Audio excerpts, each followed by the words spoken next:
Welcome to the second edition of antimicrobial resistance. Today I'm dealing with major drivers of antimicrobial resistance. But before I talk about them, watch this.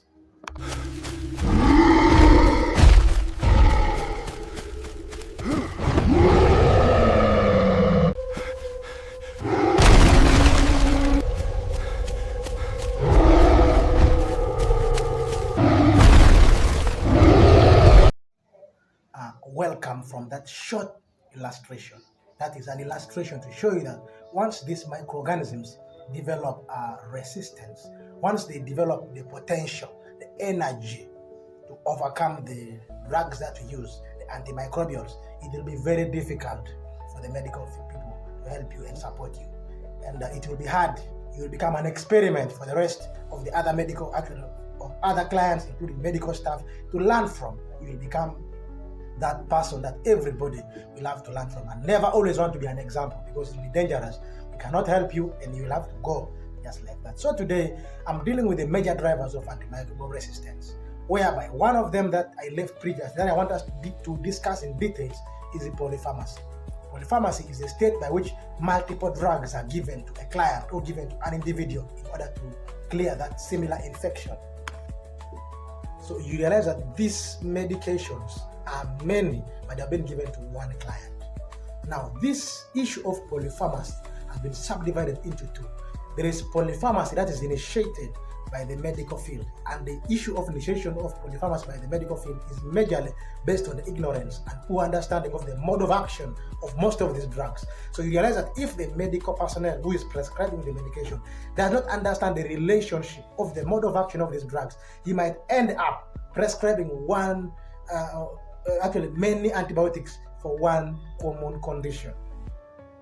That is when the medical field or the medical person or the medical practitioner is not acquainted with the mode of action of several drugs. So he ends up prescribing the same medication. For example, can prescribe amoxicillin, can prescribe ampicillin, and go ahead and prescribe ampiclox on the same patient. Why should you prescribe such? That's the same class of antibiotics. You prescribe many of them on this same patient, and the patient will go and start swallowing them, hence putting this patient into a state where he can develop resistance of overuse of one similar drug. Yes.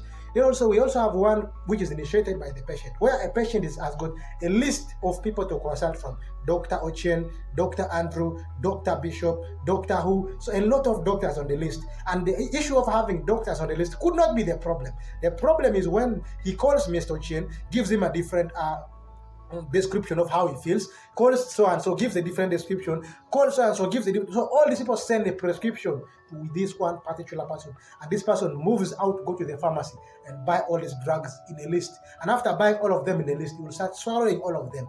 This can be another risk for polypharmacy, and this one is majorly initiated by the patients themselves having different other consultation sites. If you want to make a consultation, consult from one doctor. If you want to consult from the other, understand that I already have this medication on board. Could this help me? If maybe I choose to give you amoxicillin for that very condition, another doctor has chosen to give to have given you ampicillin on the same condition. Another one might have prioritized to give you ampiclox on the same condition. But all of us could have been correct in how we have evaluated your condition. But if you're going to buy all this medication and swallow them at the same time, you are risking. Then the next one could be what we call the overuse of these antimicrobial agents. You realize that the patient maybe has got a certain flu that has prolonged for long. But even after having flu, first of all, it's the wrong prescription. Maybe the patient is having flu, but is busy swallowing antibiotics, busy swallowing antifungals, busy swallowing different other medications, and they will take them for a longer period of time. What is the effect of taking this medication or these antibiotics or these antimicrobials for a longer period of time? One, it will lead to what they call downregulation.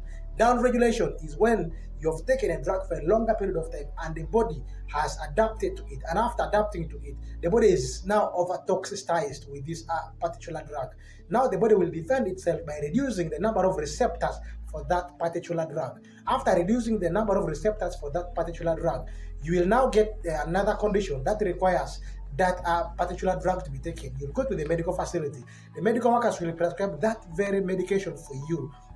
And once you go out and start taking this medication, they will prescribe based on the standard dosing regimens that they know, that they have been told. This is a person who will go and take as prescribed by the doctor, yes, but he has been on this of time. That means the number of receptors for this particular drug have been reduced by the body naturally drug for a long period of time, now making it that the number of the quantity of the drug, the potency of the drug required to produce a therapeutic effect that should enter inside the cell, because it has been low quantified, that the body that receives it has reduced the way it absorbs that particular drug. So there will be low concentration of this drug in the bloodstream, or even that can reach the target cells, and in so doing it will give a low dose entry inside the cells, and once there's a low dose entry inside the cell, it will be below the MIC, the minimum inhibitory concentration of the drug. That will inhibit the microbial growth. So once there is low MIC, these microorganisms can actually develop resistance against that particular drug, because you're taking it, but the amount that should be used to kill the microorganism is low, giving them the ability to adapt to that particular drug. Yes. Then we have what we also call the idiot syndrome, which is the internet-derived information obstructing therapy. The idiot syndrome has become one of the biggest threats in this current situation that we are in.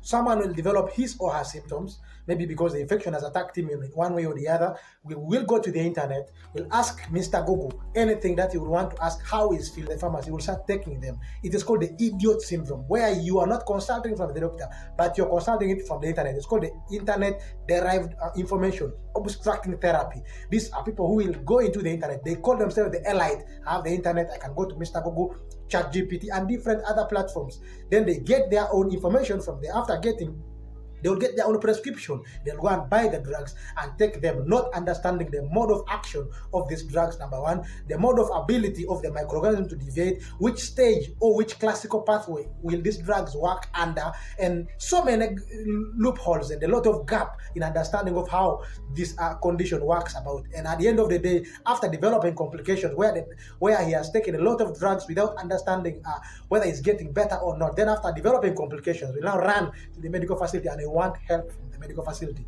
This should stop. That idiot syndrome should be stopped. If not, it will be very hard to fight this antimicrobial resistance in our communities.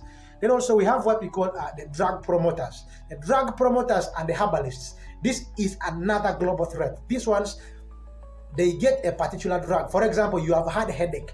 Instead of you coming for a laboratory test, then they will evaluate your condition and give you appropriate medication. They are busy advertising on social media, advertising on radios, advertising on TVs, over-the-counter drugs that help to control maybe the headache. They will be there giving you, take this one, take this one, take this one, and it will calm the headache. But you don't understand what has caused the headache, what has brought about the headache. So these herbalists and the drug promoters have become a threat and a global threat. That is why a drug resistance is developing. They will tell you, if you have this, take this. If you have this, take this. If you have this, take this. So, and their drugs are unchecked in several occasions. These drugs are unchecked in relation to the condition that you're having. And in so doing, it will predispose you. These groups give or tend to give a grossly misleading in our public settings, and in so doing, it has brought a lot of controversy in medication. Instead of someone seeking proper medical attention and proper medical understanding, the person is busy running around buying drugs, which are because he has heard them from the TV, he has watched his TV, he has heard from the radio station, or the hawkers that move with the drugs, that I have this one, I have this one, I have this one, unchecked drugs that at the end of the day will predispose you into antimicrobial resistance. So with this, thank you for following